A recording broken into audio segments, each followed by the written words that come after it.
água é um líquido vital, dá vida a todas as espécies do planeta. A água é uma matéria incrível. Na forma líquida é água corrente, na forma gasosa como vapor e sólida como gelo.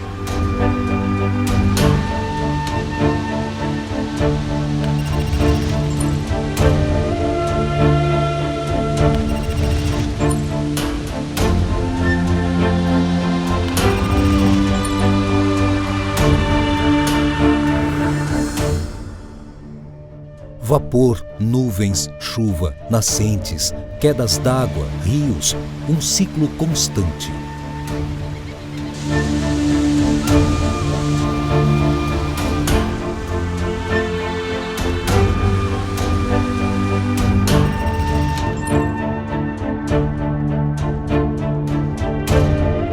Os rios moldaram a superfície terrestre.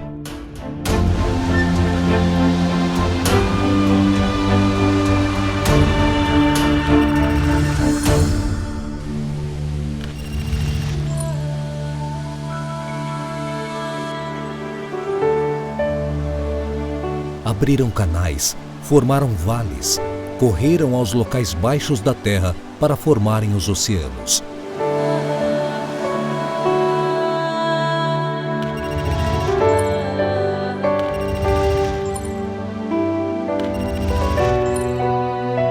Os caminhos que traçaram formaram a geografia nacional.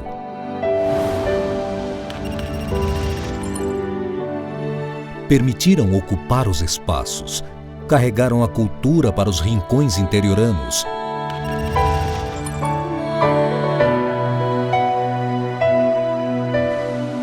O rio materializa a força da água.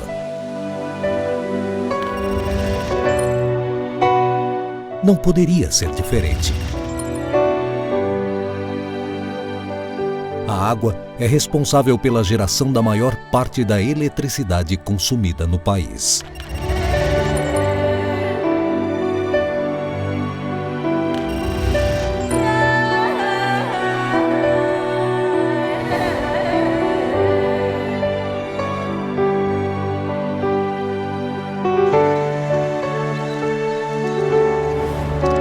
O colorido das plantações, as grandes produções agrícolas, as gerações de plantas que crescem com menos água, a água que vai chegar a lugares não imaginados antes, a água que permite a produção de alimentos,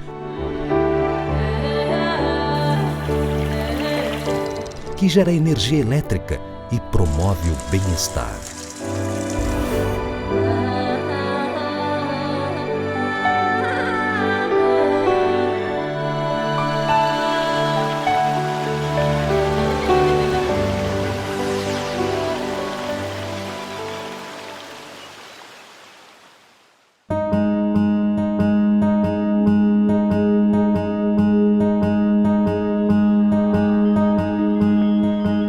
A maior parte da energia elétrica produzida no país vem de usinas hidrelétricas abastecidas por grandes reservatórios de água. Elas estão localizadas de norte a sul do país. E isso não poderia ser diferente, pois temos uma posição privilegiada. Cerca de 12% de toda a água doce disponível no planeta está em nosso território. O Brasil se tornou um especialista em gerar eletricidade a partir de suas águas. Em 2010, quase toda a energia, 93%, vinham das hidrelétricas e as térmicas participavam com apenas 6%. Hoje a situação é diferente. 76% da energia consumida no país é gerada pelas usinas hidrelétricas e a participação das térmicas subiu para mais de 20%. Ou seja, houve redução na energia gerada pelas hidrelétricas.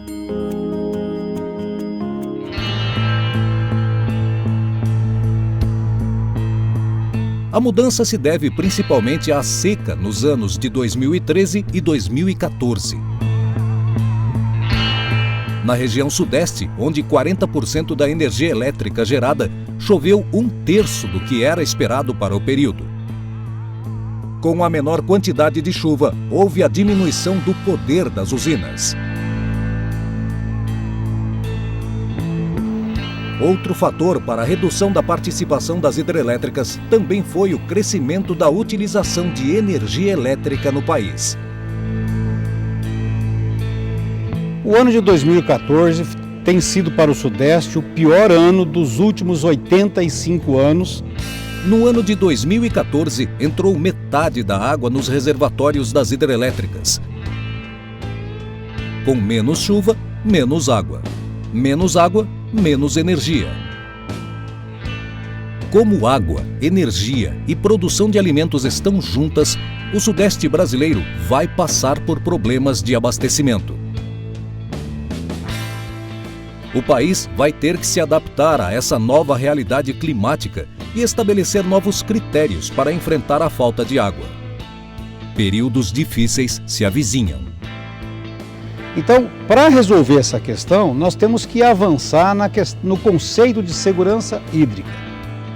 A segurança hídrica passa pela elaboração de um plano, a construção de novos reservatórios, sistemas adutores de canais, eixos de integração dos rios, tratamento de esgoto, controle das perdas na rede de distribuição, reuso e uso racional da água.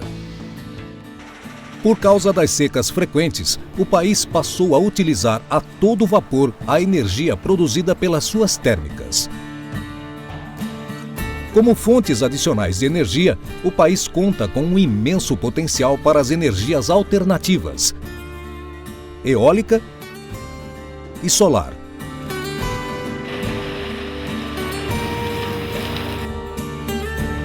Novas fontes de energia, como o bagaço de cana-de-açúcar, também estão sendo integradas para garantir mais segurança ao sistema.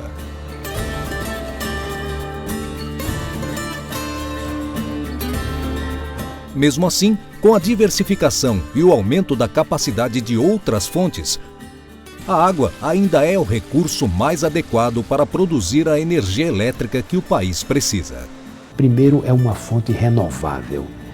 Segundo, é uma fonte que produz energia pelos menores custos em relação às outras opções. Terceiro, que o projeto de uma usina hidrelétrica pode ser feito dentro do conceito de um aproveitamento múltiplo do recurso hídrico. Ou seja, a barragem pode servir para muitas funções.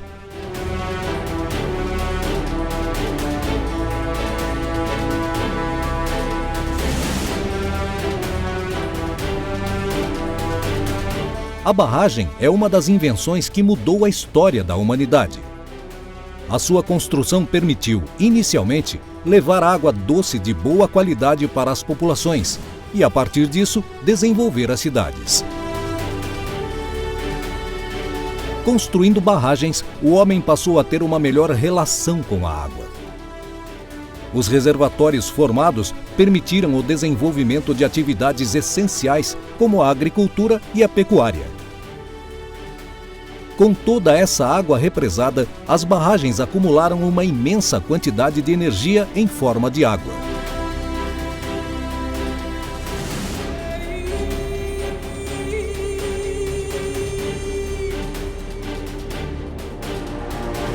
A partir disso, as barragens construídas hoje se transformaram em estruturas gigantescas, grandiosas, verdadeiras obras de engenharia humana. Muitos anos se passaram e Itaipu permanece uma conquista extraordinária, considerada pelos engenheiros uma das 7 maravilhas do mundo moderno.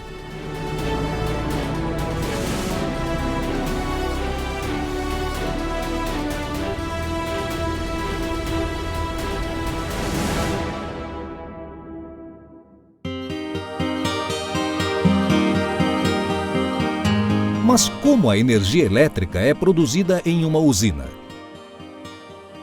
Desde que foi descoberta, a sua produção continua sendo basicamente igual. Nada muito complicado. A força contida na correnteza dos rios movimenta uma turbina acoplada a um gerador, que transforma a energia mecânica em elétrica. Depois de movimentar a turbina, a água volta para o leito do rio sem degeneração.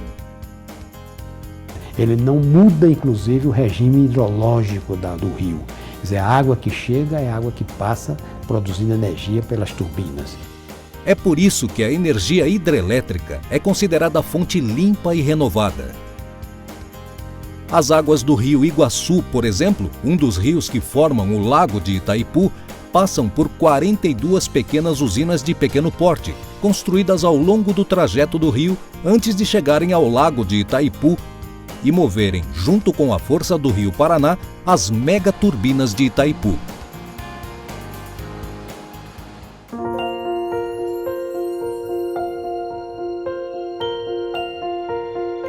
Em países como o nosso, que possui grandes rios localizados em grandes desníveis, as usinas hidrelétricas se tornaram o caminho natural para gerar energia elétrica.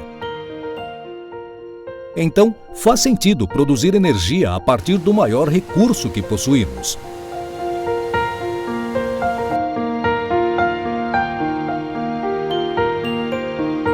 Poucos países desfrutam de um sistema hídrico tão generoso quanto ao nosso.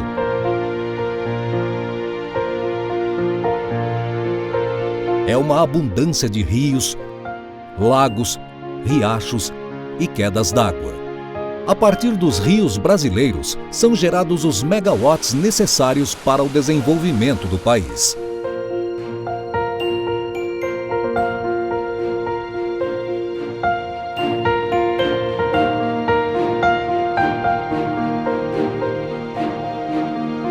Dos 260 mil megawatts catalogados para gerar energia, 180 mil megawatts estão disponíveis e serão utilizados para a geração de energia elétrica.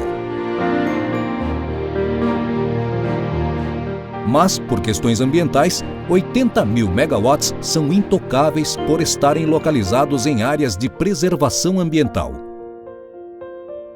Apostando nesses 180 mil megawatts disponíveis, está previsto para os próximos anos a construção de mais de 30 usinas hidrelétricas de médio e grande porte no país.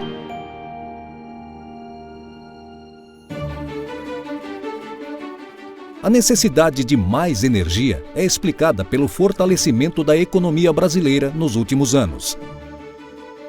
30 milhões de brasileiros ascenderam à classe média. 15 milhões de pessoas foram beneficiadas nos últimos anos com a chegada da energia elétrica na zona rural. Estima-se que até o ano 2020, o consumo no Brasil deve atingir 730 mil gigawatts-hora, 58% a mais do que o consumo registrado em 2013. De onde virá toda essa energia? O Brasil é o país das águas, mas da biomassa também. Difícil imaginar um país que tenha mais biomassa disponível e com tanto potencial como o nosso. A matriz energética brasileira é considerada a mais limpa do mundo. Mais de 80% do consumo de energia vem das fontes renováveis. E aí entra a biomassa. A energia da biomassa, seja ela biocombustíveis ou bioeletricidade, ela é uma energia renovável, porque a biomassa ela pode ser plantada. Quanto mais for utilizada para a produção de energia elétrica, mais água será economizada nos reservatórios. Dados mostram o seguinte: ainda podemos gerar com biomassa de cana-de-açúcar cerca de 2 potências instaladas igual à hidrelétrica de Itaipu. Ou seja, só com o bagaço e palha de cana teríamos disponíveis cerca de 28 mil megawatts, um potencial e tanto.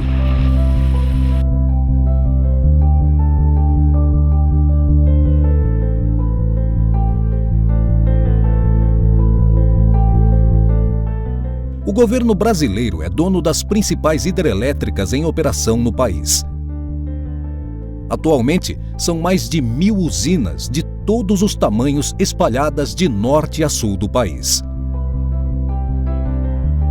Para aproveitar o potencial hidrelétrico dos pequenos rios, o governo brasileiro intensificou a construção de pequenas centrais hidrelétricas, as PCHs. No Rio Braço do Norte, em Santa Rosa de Lima, em Santa Catarina, funciona um exemplo de PCH. O projeto de engenharia aproveitou o relevo acentuado do vale para formar uma barragem a fio d'água. Nesse modelo, a água segue por um túnel até a casa de força, onde as duas turbinas são responsáveis pelo processo de geração da energia. A energia produzida aqui poderá não ser consumida na região. Esta PCH, como todas as outras hidrelétricas brasileiras, faz parte do Sistema Integrado Nacional de Transmissão de Energia. Ou seja, o que se produz em uma região poderá ser consumido em outra. A força das hidrelétricas do Norte e do Sul pode apoiar a região Sudeste, por exemplo, em períodos de estiagem. Isso só é possível porque o país optou pela produção de energia elétrica. Isso faz com que a energia fique mais econômica e também aumenta a segurança energética.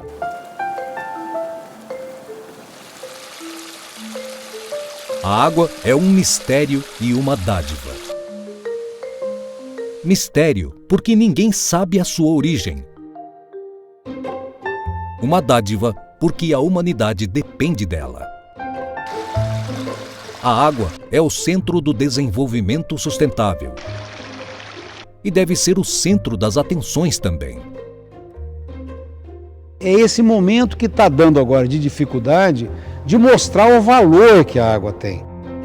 Seu uso vai necessitar mudança de comportamento, conhecimento e, principalmente, gestão.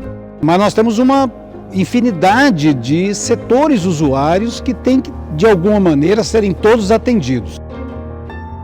Compatibilizar isso é o grande desafio da gestão. Toda a sociedade tem que estar envolvida. O industrial, o produtor rural, a sociedade urbana, todos nós somos responsáveis por isso, juntamente com o governo. Nós da indústria devemos utilizar os recursos naturais de forma consciente.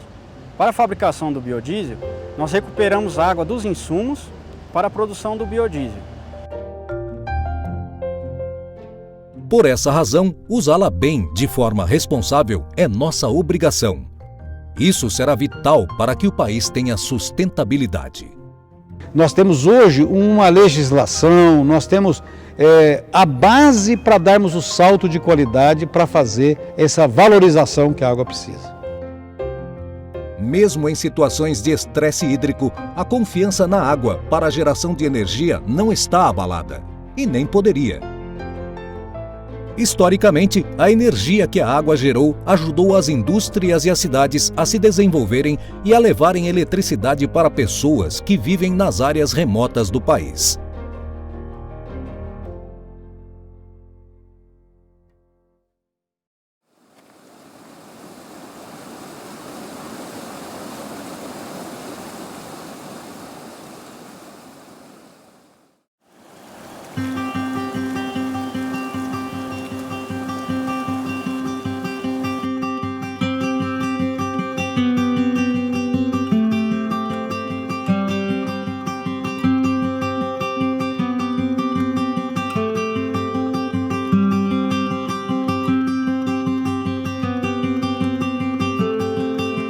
De todas as tecnologias inventadas pelo homem, a energia elétrica é a que mais provoca mudanças.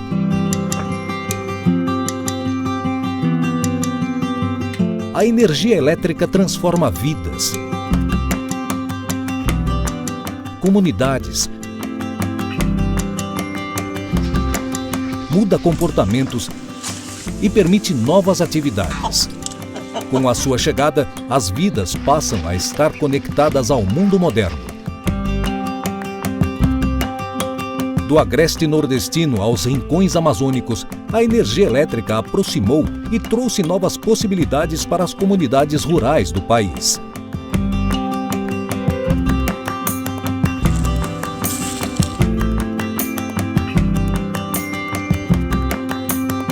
A 70 quilômetros de Brasília, o assentamento rural Fazenda Larga é um exemplo das mudanças que a energia elétrica provoca.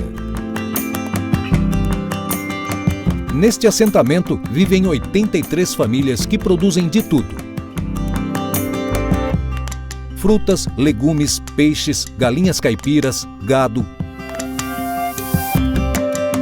Não, aqui não tinha nada ainda, né? Era só mato. Tudo começou com a entrada da luz. Se não tivesse energia hoje, não dava para mim trabalhar. Eu tinha voltado para a rua.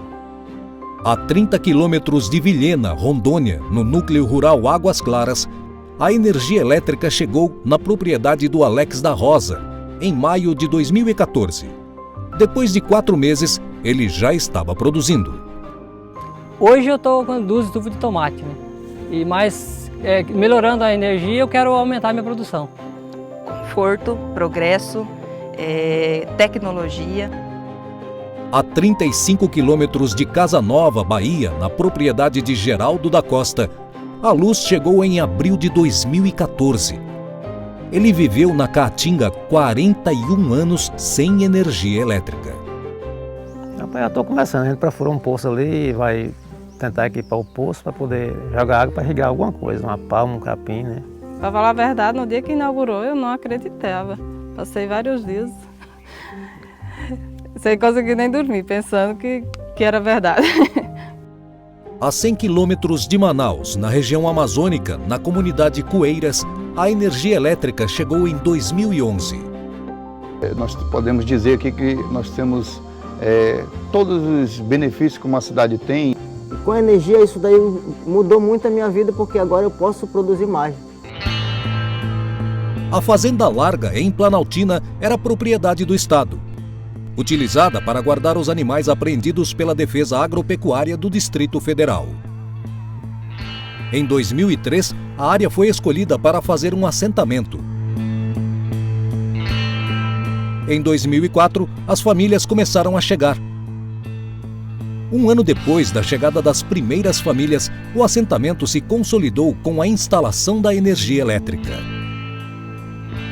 Com a chegada da luz, a primeira coisa a fazer foi a buscar qualificação das pessoas, na sua maioria, carroceiros que viviam na periferia de Planaltina.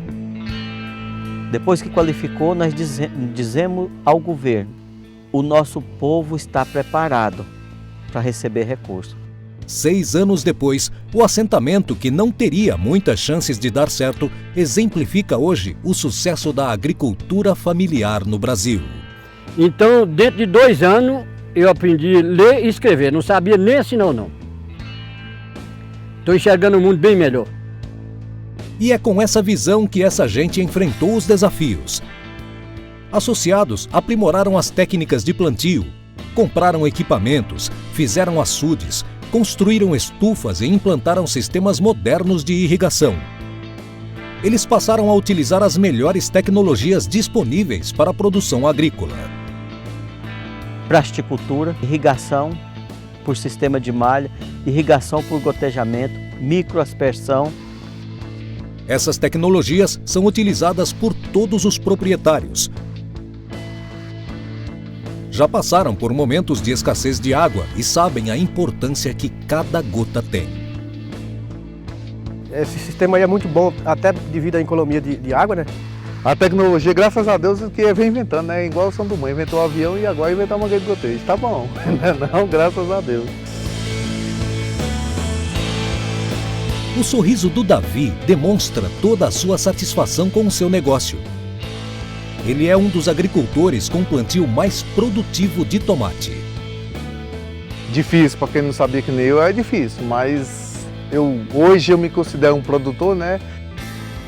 Davi se transformou num tomateiro de verdade, fez cursos com o pessoal da extensão rural e se profissionalizou. Fazendo curso da Imaté e aprendendo com os outros, né? Os plantadores mais velhos. Em 2010, quando começou, colhia 70 caixas por semana. Atualmente, são mais de 600 caixas por semana. Em Vilhena, em apenas 4 meses depois da chegada da energia, Alex mudou o cenário também.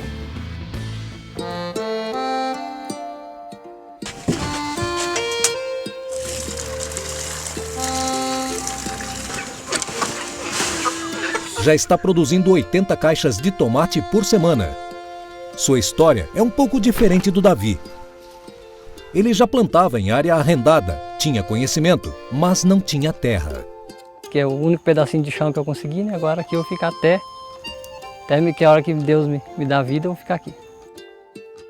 E ele tem mais planos para o futuro imediato. Olha, eu tenho essas 2 estufas, o ano que vem eu quero ver se eu consigo ampliar, pelo menos fazer mais umas 4 estufas aqui para cima dessas 2 aí. A meta é chegar a produzir, como Davi, em Planaltina, 600 caixas de tomate por semana.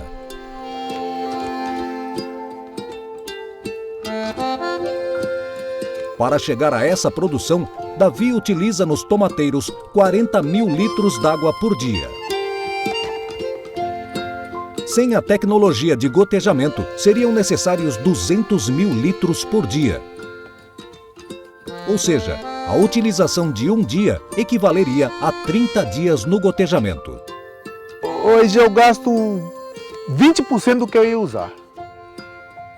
A água para a irrigação vem de uma mina que nasce dentro da área da fazenda.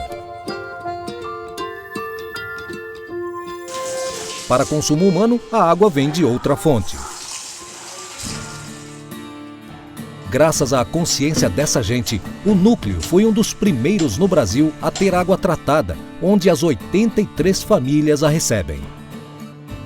Hoje é um poço tubular profundo e a água então é bombeada do poço, passa pelo sistema de tratamento, que estamos aqui, e daqui ela vai para um reservatório no local mais alto da comunidade, onde ela é distribuída por gravidade. Por todas as práticas conservacionistas, por todo esse zelo com a água, a comunidade em 2014 foi premiada pela ONU como Guardiã da Água. Se eu fosse guardião da água do Distrito Federal representando os agricultores. O que chama a atenção é como essa gente conseguiu, em pouco tempo, produzir com qualidade, ganhar dinheiro e viver bem, muito bem, com apenas 2 hectares. Para vir para cá, minha mulher veio chorando. Hoje ela não sai daqui nem chorando. Existem atualmente na comunidade 103 estufas com produção de hortaliças, 25 produtores produzindo frutas, 52 criando peixes, 5 criadores de frango caipira e vários produtores de hortaliças e feijão em campo aberto. E cada pé de tomate desse aqui eu tô vendo que é um pingo de soja e R$1 no bolso. Aí já melhorou bastante. Uma casinha mais confortável, né? Muito bom. Aqui para mim é um paraíso. O campo é tido como algo em atraso. Quando chega a energia, ele vem todo o conforto que a cidade tem, toda a acessibilidade que a cidade tem, ela chega junto com a energia. A energia elétrica não tem fronteiras. Quando chega, muda.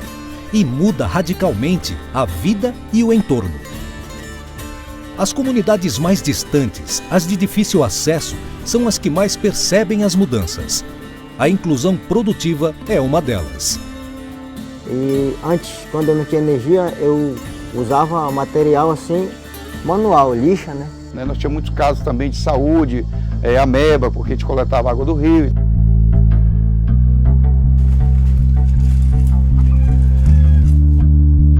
Facilitou a vida da gente por completo aqui. Por causa da energia, eu posso usar lixadeira, posso usar furadeira. Material que eu não podia usar, né, antes, que eu não tinha energia, né? A gente pôde também trazer um laboratório para dentro da comunidade para a gente diagnosticar mais rápido o caso de malária.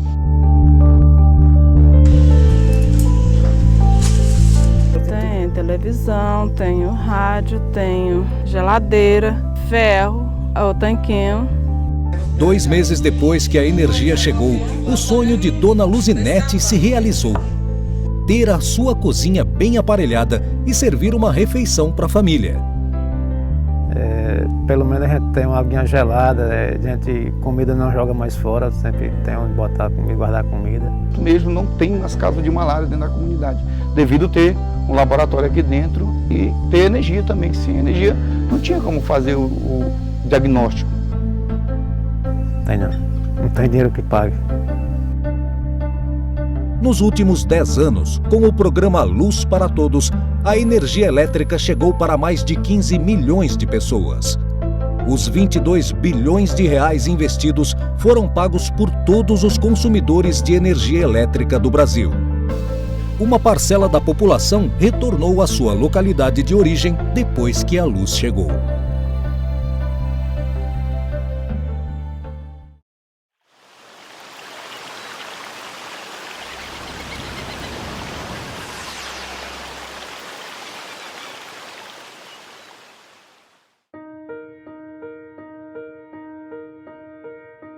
O nosso planeta tem cerca de 1,4 bilhões de quilômetros quadrados de água. 97% dela é salgada. Os outros 3% são gelo, concentrado nas calotas polares. 0,001% do total é água doce, o que resta para nós utilizarmos. Desses 0,001%, o Brasil detém 12%. Um número importante que retrata bem o desequilíbrio das águas no país. Na Amazônia, com apenas 7% da população, estão 70% das águas superficiais brasileiras. Nas regiões Sudeste e Nordeste, com 70% da população, estão apenas 9% dos recursos hídricos superficiais disponíveis. Enquanto chove na Amazônia quase 3.000 milímetros anuais, no Nordeste, a precipitação média anual nos últimos 2 anos não tem ultrapassado os 800 milímetros, 1/3 que chove normalmente na região amazônica. Fazer a gestão desse recurso tão escasso ultimamente é obrigação de todos. E tudo começa pela bacia hidrográfica. Mas o que é bacia hidrográfica? É uma região que possui diversos cursos de água que convergem para um rio principal. Toda a chuva que cai na região escoa também para este rio, formando uma única foz. Uma parcela da chuva que cai nessa região volta para a atmosfera em forma de evaporação, e outra é armazenada no subsolo para gerar os aquíferos, grandes reservatórios subterrâneos. São 12 regiões hidrográficas espalhadas pelo território nacional. São elas que irrigam e espalham as águas por todos os cantos do país. E o melhor lugar para armazenar a água que cai da chuva é o solo. Você faz um manejo adequado da agricultura, você mantém a água no solo. E essa água no solo, então, ela vai abastecer os mananciais na época de seca. Isso não acontece nas cidades. Sem vegetação, o asfalto, o concreto e o cimento tomam conta do cenário. Deixam a superfície impermeabilizada, não permitindo que a água das chuvas penetre e fique armazenada no solo. Então, o que fazer? Gestão de água é igual gestão de dinheiro. Ou seja, de forma didática, gerenciar uma bacia hidrográfica é como gerenciar dinheiro. O quanto temos são as águas superficiais e subterrâneas que existem na bacia.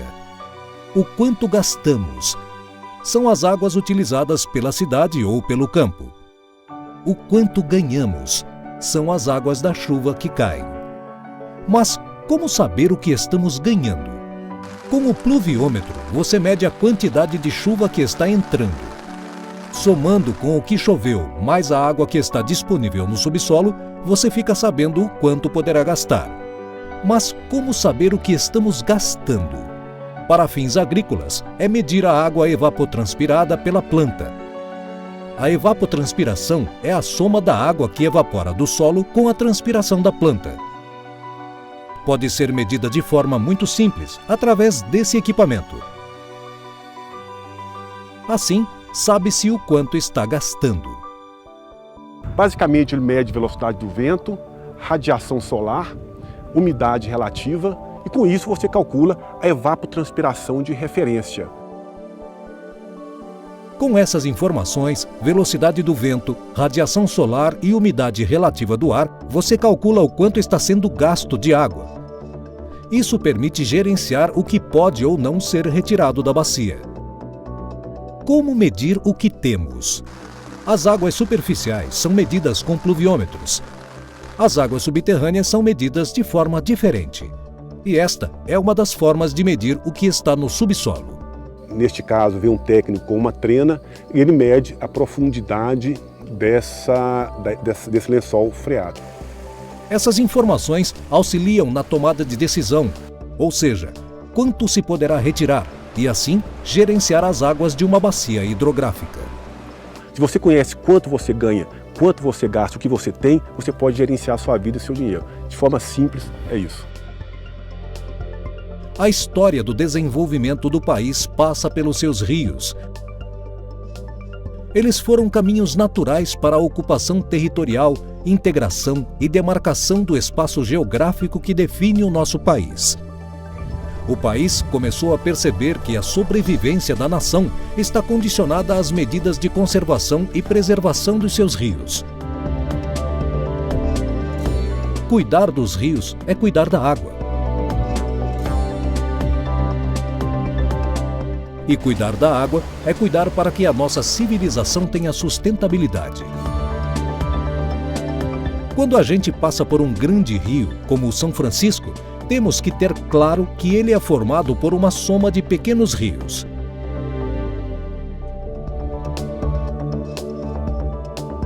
Então esse córrego Buriti Vermelho, ele deságua no Rio Estreito, do Rio Estreito vai para o Preto para o Paracatu e o Paracatu para o Grande São Francisco.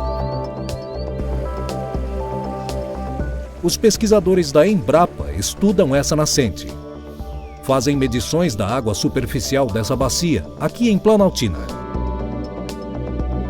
Esse equipamento acompanha e registra a cada 5 minutos a variação do nível da água do córrego Buriti Vermelho. E com essa informação a gente consegue planejar o uso da água nessa bacia, o quanto de água que pode ser utilizada na irrigação. Conseguimos também usar nos modelos hidrológicos para fazer simulação em outras bacias. Então é aqui que a gente tem que fazer o nosso gerenciamento, é aqui que a gente tem que cuidar da água. E a produção de alimento passa por isso. Não podemos esquecer esse nexo: água, agricultura e energia. Cuidar do manancial significa fazer uma boa gestão da água. E gestão da água é possibilitar que todos os públicos tenham acesso a ela de maneira igualitária. É responsabilidade nossa da pesquisa agropecuária garantirmos um uso seguro, inteligente e sustentável desse recurso tão crítico para o nosso presente e para o nosso futuro.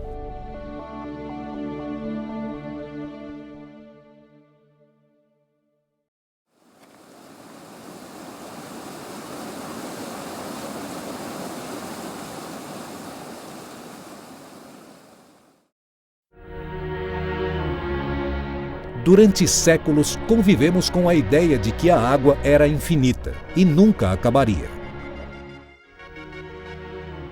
O que estamos presenciando hoje é exatamente o contrário.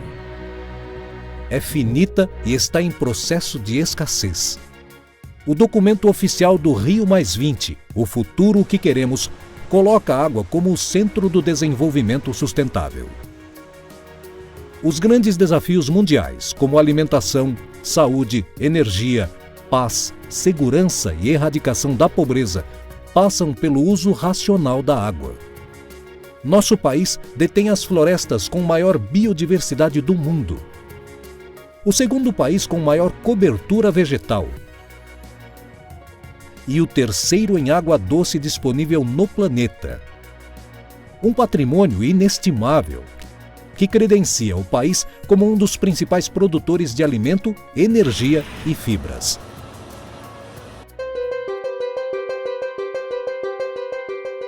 Os fenômenos meteorológicos que estão ocorrendo começam a comprometer a produção agrícola brasileira. Os extremos, as secas e as inundações estão ficando mais frequentes e intensos no mundo e no país. Os estudos da Embrapa apontam para a mudança do clima no Brasil. Até o fim deste século, haverá menos chuva nas regiões Norte e Nordeste, estiagens mais longas na região Centro-Oeste, e chuvas mais intensas intercaladas por períodos de seca nas regiões Sudeste e Sul. Nosso país, que depende muito dos rios para produzir alimentos e dos reservatórios para produzir energia, precisa estar preparado para um cenário de escassez. O que importa nesse momento é saber o que podemos fazer para diminuir os seus efeitos, nos adaptarmos a eles e continuarmos produzindo alimento e energia com a mesma intensidade que o mundo espera de nós. A pesquisa é a palavra-chave para você ter um aumento na produtividade e, com isso, você atender a essa demanda por alimento mundial. Para cumprir a meta da FAO, de que o planeta vai necessitar produzir 771 milhões de toneladas de cereais, para alimentar uma população de 8,3 bilhões até 2030, a interação entre água, energia e alimento vai exigir novas práticas agrícolas que aumentem a produção com o mínimo impacto ambiental. Estamos também desenvolvendo uma série de métodos, práticas e estratégias para que possamos manejar a água em sistemas produtivos de maneira cada vez mais inteligente e eficiente. A seca é o fator que mais provoca perdas na agricultura. As pesquisas da Embrapa buscam respostas para enfrentar as mudanças no clima. A minha contribuição hoje é basicamente apoio ao melhoramento genético de plantas. Os pesquisadores já desenvolveram novas gerações de plantas que crescem com menos água. Há muitos anos realizam testes retirando de plantas mais tolerantes à seca os genes e os colocando em outra para torná-las mais resistentes. A cana-de-açúcar, a soja, o café, o trigo, entre tantas outras culturas, já não precisam de tanta água para crescerem.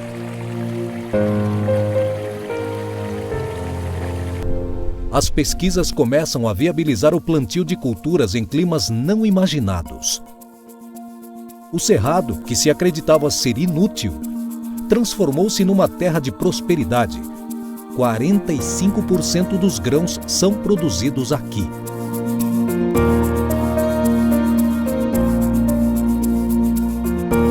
A autossuficiência do trigo no Brasil passa pelo cerrado também.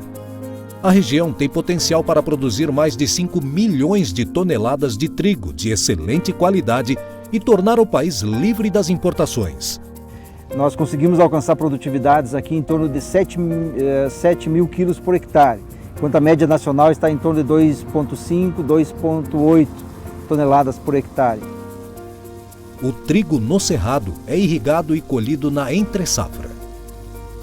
Inicialmente os projetos, as lavouras aqui produziam 7 toneladas utilizando 500, 550 milímetros de água. Hoje nós produzimos as mesmas 7 toneladas utilizando 400 milímetros de água.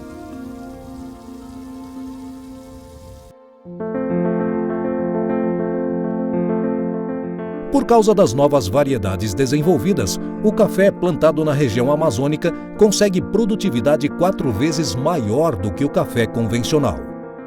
Tem lavouras aí produzindo acima de 100 sacas por hectare, mas a média do estado hoje ainda é muito baixa.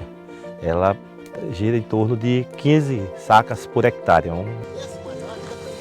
Na propriedade do seu Messias, em Ouro Preto do Oeste, Rondônia, o café é plantado em 1,5 hectares. Ele consegue, com a nova variedade, produção 4 vezes mais que a local. No cafezal mais antigo, ele faz irrigação por gotejamento. No novo, não está sendo necessário. Mas agora, como ele é um café muito forte para a seca, os dois parece que deu café quase iguais. Não deu diferença, não. As novas variedades de arroz irrigado plantadas no sul do Brasil estão utilizando 4 vezes menos água para produzir a mesma quantidade por quilo hectare. No Cerrado, o cultivo da soja só foi possível graças aos resultados obtidos pela pesquisa. a soja passou a ser a cultura mais importante do agronegócio brasileiro. Por toda a importância que tem, ela foi uma das primeiras culturas a se beneficiar das melhorias genéticas. Nós temos um trabalho aqui na Embrapa Agroenergia que foca no desenvolvimento de culturas energéticas com tolerância a estresse hídrico. As novas variedades de cana desenvolvidas já estão dando resultados. Ele se mostrou um material bem promissor, bem interessante, numa condição de seca bem extrema, né? Que foi esse ano. No Cerrado, a palma de óleo está sendo cultivada no campo experimental da Embrapa, em Planaltina. Depois de 8 anos de experimentos, os pesquisadores não têm mais dúvidas. A palma de óleo no Cerrado é surpreendente. É a única coisa que diferencia o Dendê das regiões tradicionais de cultivo, que aqui nós temos que usar a tecnologia da irrigação. Para surpresa dos pesquisadores, as plantas não necessitam muita água. As pesquisas provaram que bastam 400 milímetros anuais de água com a utilização de qualquer outra cultura para que o Dendê possa produzir 28 toneladas de cachos por hectare. Uma produção muito superior à cultivada na região amazônica.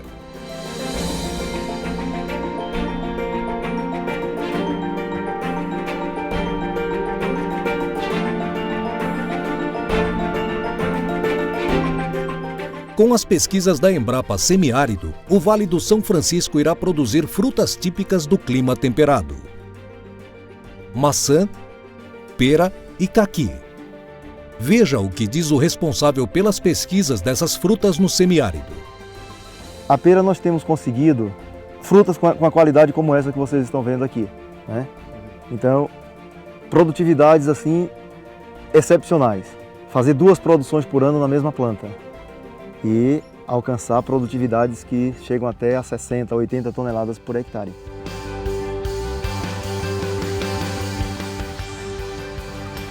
Com a ajuda da irrigação, a produção comercial vai começar em 2 anos, quando as pesquisas estiverem consolidadas.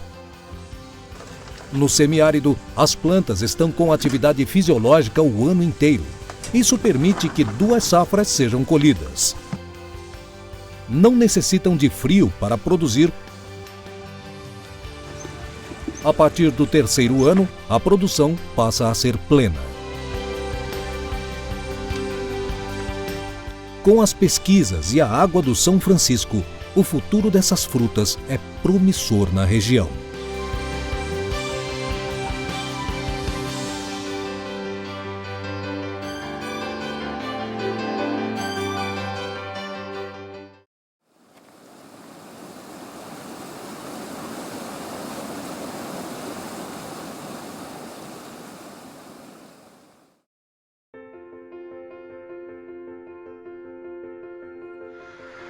Na produção de alimentos, nosso país domina diversas tecnologias para uso intensivo e sustentável do solo. Em 1990, colhíamos 57,9 milhões de toneladas. Em 2014, foram 201 milhões de toneladas, um crescimento de 234%. No mesmo período, a área plantada passou dos 37 milhões de hectares para 56 milhões de hectares, crescendo apenas 50%.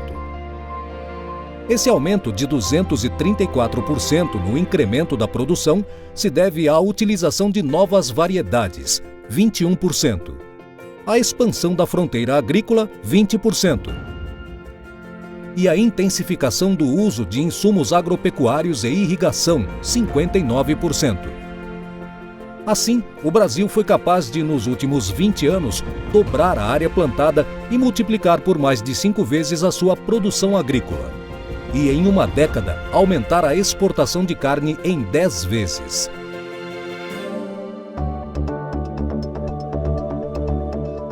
O Brasil é uma fonte de conhecimento para o mundo.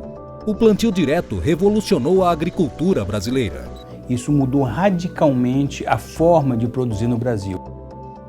A próxima fase da agricultura brasileira implica no aumento das tecnologias aplicadas para o aumento de produtividade da terra.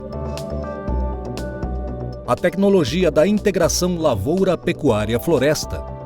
Essa maneira diferente de produzir permite, por exemplo, o uso alternado do solo para 3 atividades agrícolas no mesmo período.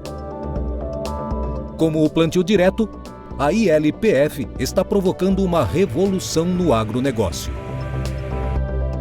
Além da adoção de novas práticas agrícolas, para o país dar um salto na sua produtividade, terá que contar com a agricultura irrigada.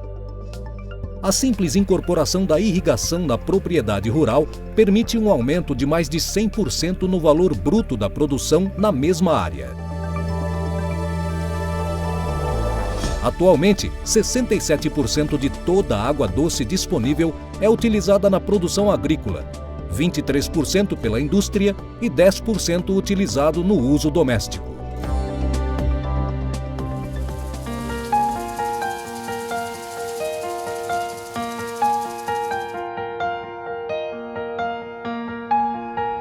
A água usada na agricultura é utilizada para ser convertida em alimento. A irrigação é o que mais utiliza água na agricultura. No Brasil, são 6 milhões de hectares irrigados com pivôs, uma prática que tem crescido rapidamente no país. A CNA quer dobrar até 2020, 2025 a área irrigada brasileira. Os produtores do estado de Goiás são os que mais investem nessa tecnologia. A construção de barragens tem proporcionado o desenvolvimento de grandes empreendimentos agrícolas na região de Cristalina, Goiás.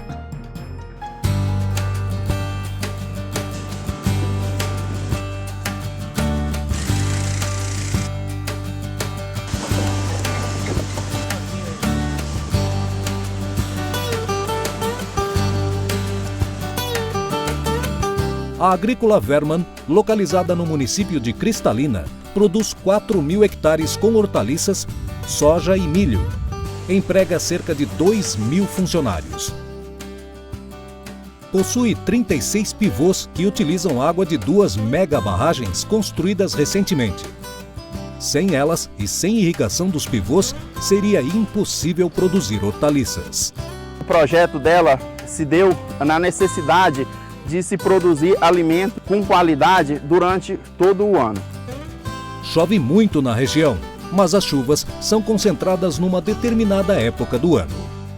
Agora que vamos entrar no período chuvoso, essa água vai ser armazenada para quando houver o período de seca, a gente ter essa água disponível para usar no reservatório. As 2 barragens têm capacidade para armazenar mais de 20 milhões de metros cúbicos de água. Elas não diminuíram as águas do manancial da região. Pelo contrário, fizeram com que o terreno da bacia da captação funcionasse como uma grande caixa d'água. Constatou que o lençol freático ele subiu, ou seja, aumentou a incidência de água no subsolo das regiões adjacentes das represas. Este córrego alimenta uma das barragens. O volume que entra é o mesmo que sai, independente do período. O fluxo do rio continua o mesmo, a vazão continua a mesma, inalterada, antes e após a represa.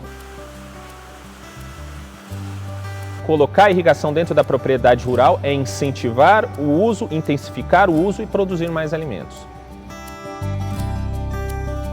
As águas das barragens são responsáveis pelo plantio de 1.800 hectares de batata, 600 de alho, 350 de cebola, 80 de beterraba e 600 hectares de cenoura.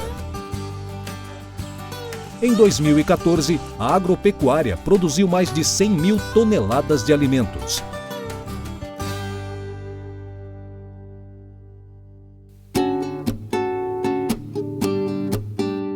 A água é o fator que limita o aumento da produção agrícola. Se ela estivesse mais disponível, o Brasil conseguiria fazer até 3 safras por ano. Se a gente projetasse a utilização de toda a área potencialmente irrigável brasileira, o valor bruto da produção agropecuária em mais de 400% a mais. As pesquisas com irrigação vão mais longe. Buscam aumentar a produção de alimentos com a menor quantidade possível de água e levar também desenvolvimento. E a irrigação para nós significa ter emprego, ter renda. O Vale do São Francisco retrata bem a importância da irrigação. Quando o projeto de irrigação iniciou, na década de 80, Petrolina tinha 50 mil habitantes. Hoje são mais de 300 mil. E muitos vieram para a região atraídos pelos benefícios que traria a irrigação. Sem os projetos, o vale estaria num estágio de desenvolvimento bem rudimentar, esperando pela chuva para produzir. Essa água do São Francisco significou todo o desenvolvimento que nós temos hoje aqui. Hoje, o Vale do São Francisco produz mais de 50 variedades de culturas agrícolas. Em 2013, foram produzidas quase 3 milhões de toneladas de itens agrícolas, sobretudo frutas, numa área de 90 mil hectares irrigados, num valor estimado de 1,7 bilhões de reais.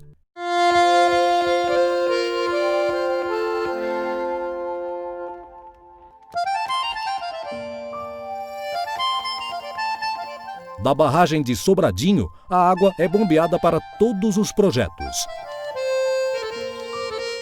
Através de bombas, a água é jogada nos canais que atravessam a Caatinga, transformando o sertão em um grande tapete verde.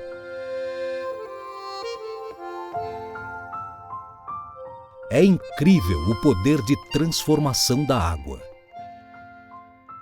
A Caldevasf é quem faz a concessão de água para esses irrigantes, tá certo? Onde são estabelecidos os critérios, como deve ser utilizada essa água, o que é que deve ser obedecido em termos de utilização da água. Cabe aos agricultores, organizados em condomínios, fazerem a gestão e a administração da água. Diariamente, são bombeados para esses canais 100 metros cúbicos de água por segundo, um valor considerado pequeno por tudo o que representa. A vazão do Rio São Francisco, regulada pela barragem de Sobradinho, é de 1.100 metros cúbicos por segundo. Para melhorar a gestão dessa água, a irrigação por gravidade, usada no passado, está com os dias contados no Vale São Francisco.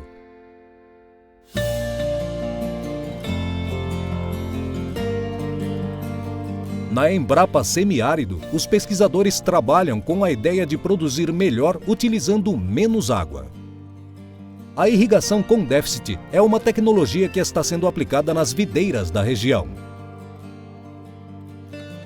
Nesse tipo de irrigação, a partir de um determinado estágio de desenvolvimento, as plantas passam a receber água abaixo da necessidade, ou seja, quando os cachos estão formados, a planta passa a receber menos água. E aí está o segredo. No estágio final, a falta d'água faz com que as uvas tenham melhor qualidade. Essa tecnologia tem feito a diferença. O vinho que é produzido aqui no semiárido, com a prática da irrigação com déficit, ele reúne condições de apresentar uma qualidade superior. A qualidade é superior porque a uva passa a ter maior teor alcoólico e mais açúcar. Características essenciais para se produzir um bom vinho. Pensando nos ganhos, as vinícolas da região já começaram a implantar essa tecnologia. Então esse manejo racional da irrigação, ele é primordial para que possa-se ter um uso bastante eficiente da água proveniente, no caso aqui do Rio São Francisco. A agricultura irrigada do Vale é resultado dos investimentos na engenharia hidráulica, nas novas técnicas de irrigação e na biotecnologia.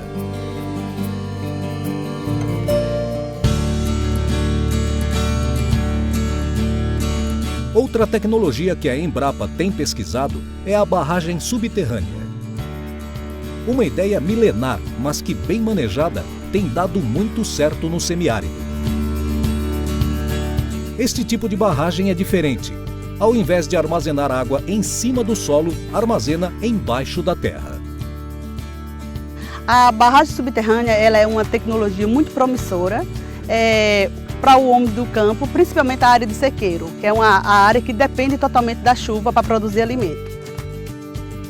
Construídas em leito de rios, córregos e riachos temporários, A parede é feita dentro da terra de uma profundidade onde estão as rochas.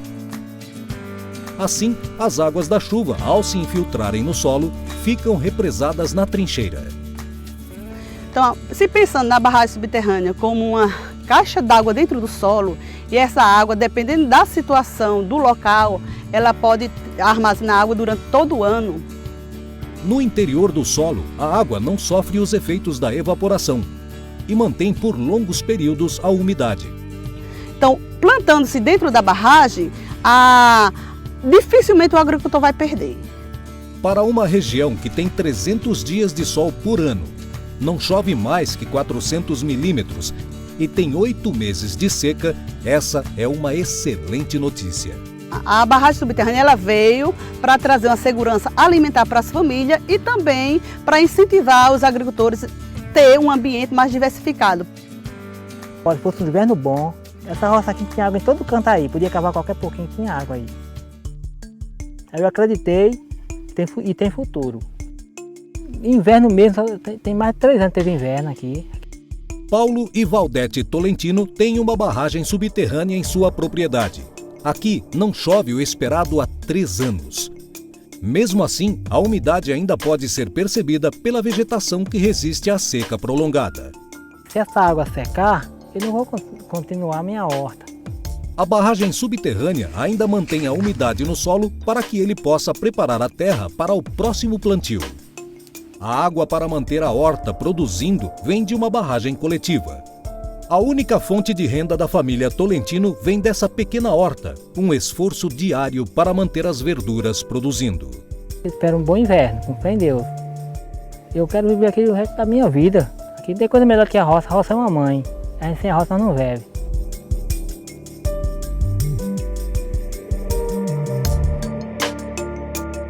Para consumo humano, a solução para armazenar a água no semiárido tem sido outra.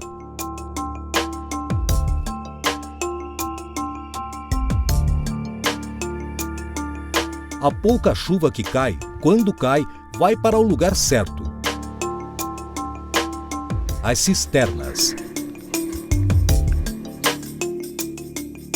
Nos últimos 10 anos, mais de 1 milhão de cisternas foram espalhadas pelos estados do Nordeste e Norte de Minas Gerais.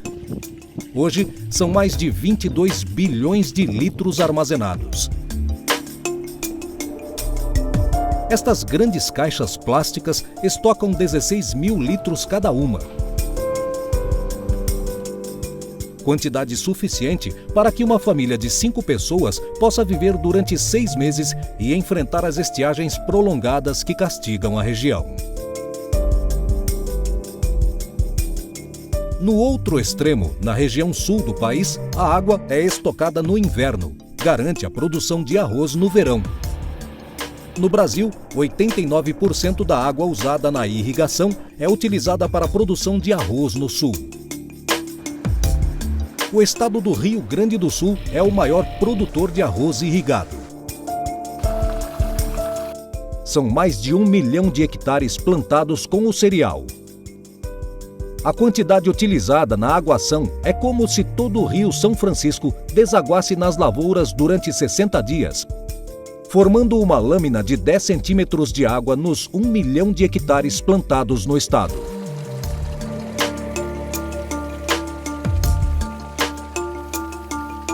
Há 40 anos, nós precisávamos de um volume de água 6 vezes maior do que precisamos hoje para produzir 1 quilo de arroz.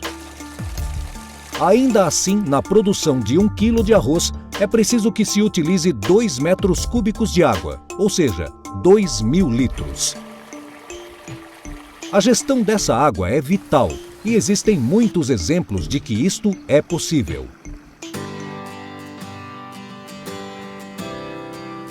Em Camaquã, um projeto de irrigação pública dá exemplo de como a água é tratada com responsabilidade. É a melhor área de irrigação pública no Brasil. Esta barragem, no Arroio Duro, foi construída na década de 60 pelo governo federal. A água desta barragem é compartilhada, abastece a cidade e irriga as lavouras de arroz do município. Ela é uma segurança para o município e para a região, tanto quando falta água e quando no excesso de cheia, aquelas laminas cheias aqui na cidade de Camaquã abaixo. A quantidade armazenada garante com folga o abastecimento da cidade para os próximos 30 anos e a irrigação dos 20 mil hectares do projeto todos os anos. As nossas propriedades são propriedades de várzea, onde permite o arroz irrigado. E para a irrigação nós temos a segurança de ter água permanente todos os anos. Essa garantia vem de uma gestão eficiente da água. A partir do início da década de 90, a administração da barragem passou a ser feita pela Associação dos Usuários do Arroio Duro, uma entidade privada que se responsabiliza pela gestão pública da água. Tem esse status que tem, eu acho, pelo comprometimento dos produtores, né? Os critérios de distribuição são simples e obedecidos por todos. Pequenas propriedades até 40 hectares têm o direito de irrigar toda a área. Propriedades médias entre 40 a 100 hectares podem irrigar até 50% da área. E grandes propriedades acima de 100 hectares irrigam até 25% da área. Aquele usuário que tem a sua lavoura em 20 hectares, ele recebe proporcionalmente a água igual àquele que irriga 1.000 hectares. Essa foi a maneira encontrada de se fazer justiça na distribuição da água. A quantidade de água armazenada no reservatório define o quanto cada usuário poderá irrigar naquela safra. Quando a AUD assumiu a gestão, a barragem permitia irrigar 11 mil hectares. Hoje, com a eficiência do uso, a mesma água irriga 16 mil hectares. A água desce da barragem por gravidade através de canais até chegar às lavouras. O canal principal tem um nível. É nesse momento que acontece o controle da distribuição. Na entrada de cada propriedade existe uma gaveta que regula a passagem da água para cada propriedade.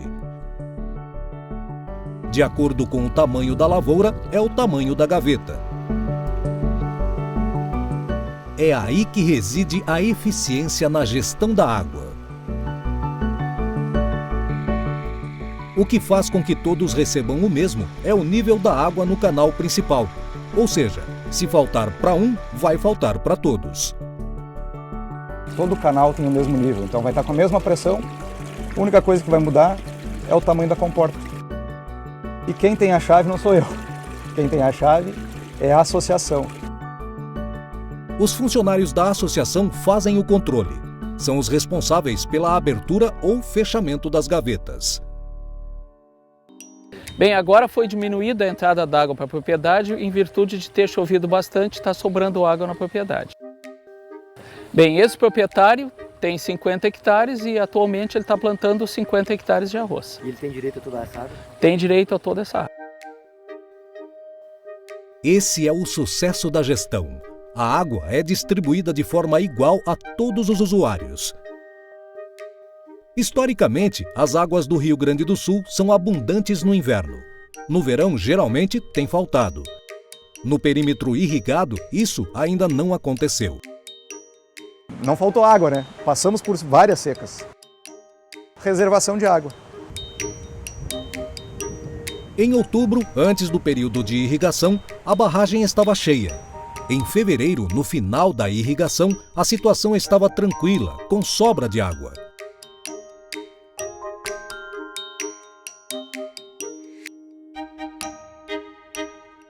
Hoje nós estamos com sobra de água e essa água infelizmente está se perdendo. Esta água correndo para o mar poderia perfeitamente estar irrigando, além das lavouras de arroz, outras culturas de verão, como a soja, o milho e irrigando as pastagens.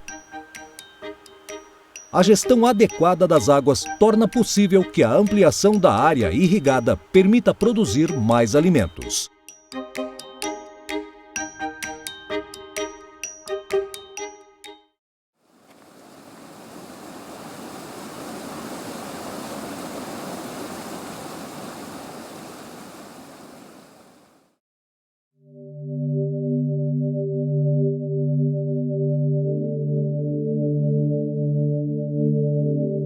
O Brasil é um país gigante, o quinto maior do mundo e de muitos contrastes.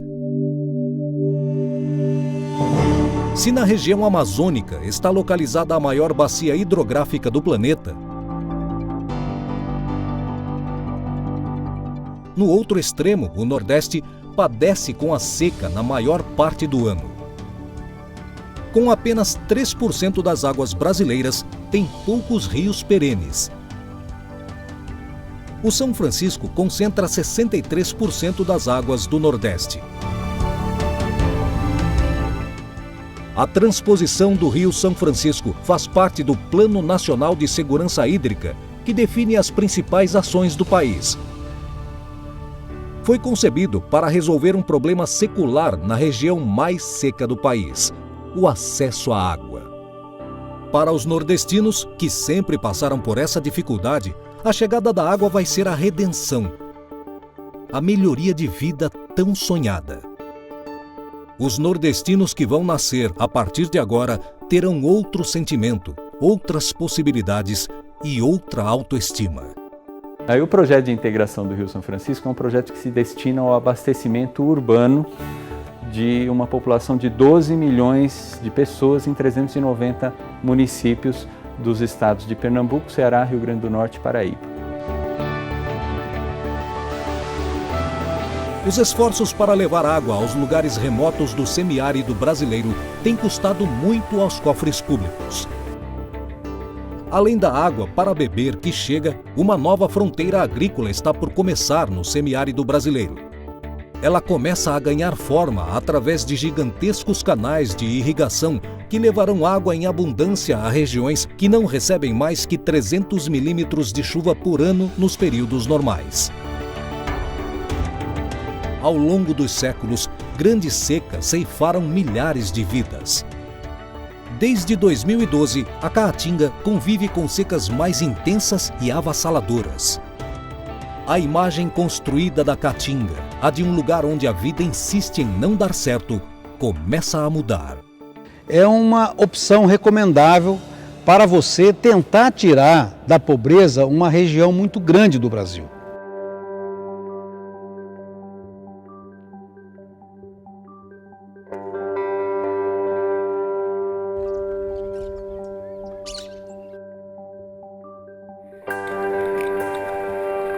Em 2025, quando a obra estiver finalizada, estima-se que mais de 12 milhões de pessoas sejam beneficiadas.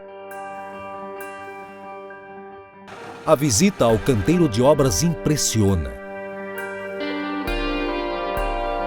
Ver a Caatinga cortada pelos canais é presenciar um sonho acalentado desde os tempos do Império. O projeto terá aproximadamente 620 quilômetros de extensão. É a maior obra de infraestrutura hídrica do Brasil. São pontes, passarelas, estações de bombeamento e de controle, túneis, aquedutos, canais e reservatórios. As imagens não conseguem reproduzir a imensidão da obra. A razão principal do projeto é garantir a segurança hídrica das populações, mudar o cenário de pobreza da Caatinga. Mas não é só isso. Não é apenas a água, tem um conceito muito mais importante do que a água. É a segurança que você tem água. Uma nova vida será possível com a chegada das águas do São Francisco. Nós podemos fazer um uso mais otimizado das águas que estão nos reservatórios que existem nas regiões que vão ser beneficiadas. As barragens, quando estiverem cheias, vão permitir algo pouco visto por aqui: a irrigação, a pesca, o uso industrial, o lazer e o turismo.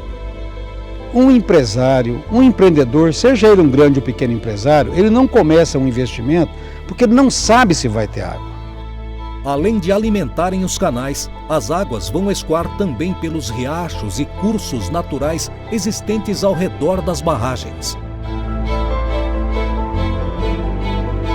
São rios e riachos temporários que vão se tornar perenes.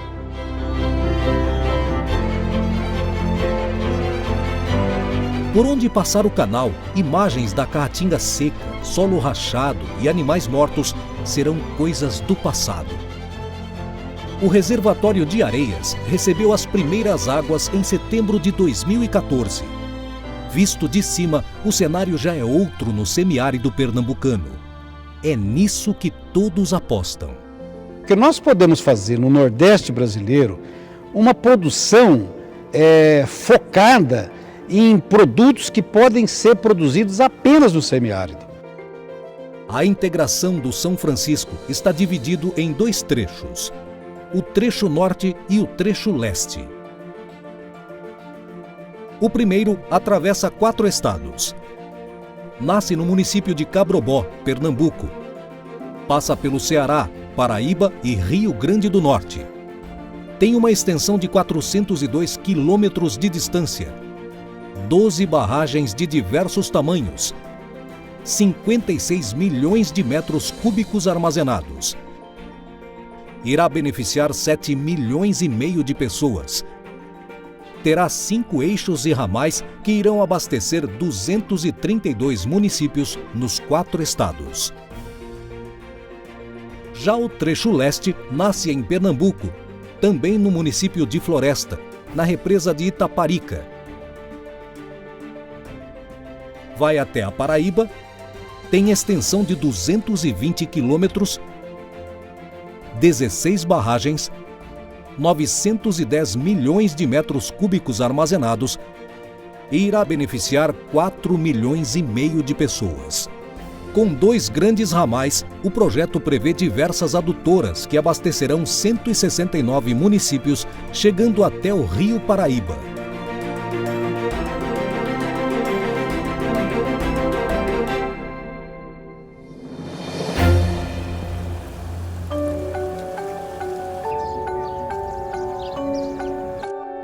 O Rio São Francisco tem 2.800 quilômetros de extensão. Com a transposição, apenas 1/4 do que corre para o mar será utilizado. Como acontece com o perímetro irrigado de Petrolina, o projeto de transposição, quando finalizado, vai mudar o cenário de parte do semiárido nordestino. As secas vão continuar. É um fenômeno natural na Caatinga. Gente morrendo de sede, porém, as futuras gerações só vão lembrar nos livros de história. É isso que todos esperam, confiantes que aconteça. O Brasil tem um imenso potencial hídrico em lagos, rios e aquíferos. A utilização de forma sustentável desses mananciais, desde a geração de energia até a produção de alimentos, é a forma de garantir que a água disponível continue sendo elemento central para a promoção de desenvolvimento e transformação social no país.